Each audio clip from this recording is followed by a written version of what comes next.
અંકલેશ્વરના આવદર ગામમાં છેલ્લા કેટલાક દિવસોથી દહેશત મચાવનાર દીપડો આખરે વન વિભાગ દ્વારા ગોઠવવામાં આવેલા પાંજરામાં પૂરાઈ ગયો છે. દીપડો પકડતા જ ગ્રામજનોએ રાહતનો શ્વાસ લીધો છે. 2 દિવસ અગાઉ આ દીપડાએ ગામમાં એક ડેરી ફાર્મ પર હુમલો કર્યો હતો. આ હુમલામાં 3 વાછરડા પર આક્રમણ થયું હતું, જેમાં એક વાછરડીનો શિકાર થયો હતો અને 2 પશુ ઈજાગ્રસ્ત થતા તેમને સારવાર માટે ખસેડવામાં આવ્યા હતા. આ ઘટના પગલે સમગ્ર ગામમાં ભયનો માહોલ ફેલાઈ ગયો હતો. ગ્રામજનોની રજૂઆત બાદ વન વિભાગની ટીમ તાત્કાલિક સ્થળ પર પાંજરું ગોઠવી દીધું હતું અને દેખરેખ વધારી હતી. સતત મોનિટરિંગ બાદ દીપડો પાંજરામાં ફસાયો હતો. દીપડો પકડાતા મોટી સંખ્યામાં ગ્રામજનો સ્થળ પર એકઠા થયા હતા અને વન વિભાગ દ્વારા દીપડોને તબીબી તપાસ બાદ સુરક્ષિત સ્થળે ખસેડવાની કાર્યવાહી હાથ ધરવામાં આવી છે. નમસ્કાર, હું બી ઉમોપ, સામાજિક વનીકરણ રેન્જ અંકલેશ્વર, વન વિભાગ ભરૂચ.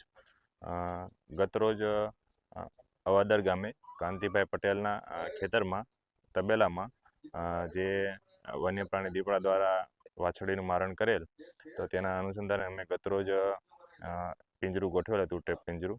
તો તેમાં ગતરોજ રાતે 2 કલાક પછી પિંજરું મૂક્યાના 3 થી 4 કલાક પછી લગભગ રાત્રિના 9 કલાકની આસપાસ વન્ય પ્રાણી દીપડો પિંજરામાં ટ્રેપ થયેલ છે, સુરક્ષિત રીતે ટ્રેપ થયેલ છે અને આગળની ધોરણસરની કાર્યવાહી મહેરબાન નાયબ વન સંરક્ષક શ્રી ભરૂચ તથા ડીવી ડામોર રેન્જ ફોરેસ્ટ ઓફિસર અંકલેશ્વરના માર્ગદર્શન હેઠળ હાથ ધરવામાં આવેલ છે.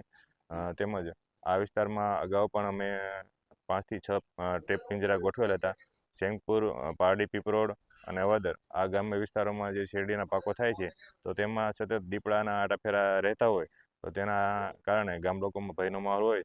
તેથી અમારું સતત ફેરણું પણ એ ગામોમાં ચાલુ છે અને જે વન્ય પ્રાણી દીપડાની જે રંજાડ હોય, તો તેના આધારે અમે તેમને ટેપ કરવાની પણ કાર્યવાહી હાથ ધરેલ છે. તેમજ હવે પછી જે આ દીપડો ટેપ થયેલો છે તે માદા જાતિનો છે. તેની તબીબી ચકાસણી હાલ હમણાં થઈ રહી છે અને તબીબી ચકાસણી બાદ તેમને માઇક્રોચિપ ફિટ કરી અને આગળની ધોરણસરની કાર્યવાહી કુદરતમાં મુક્ત કરવાની ધોરણસરની કાર્યવાહી નાયબ વન સંરક્ષક શ્રી ભરૂચના માર્ગદર્શન હેઠળ કરવામાં આવશે.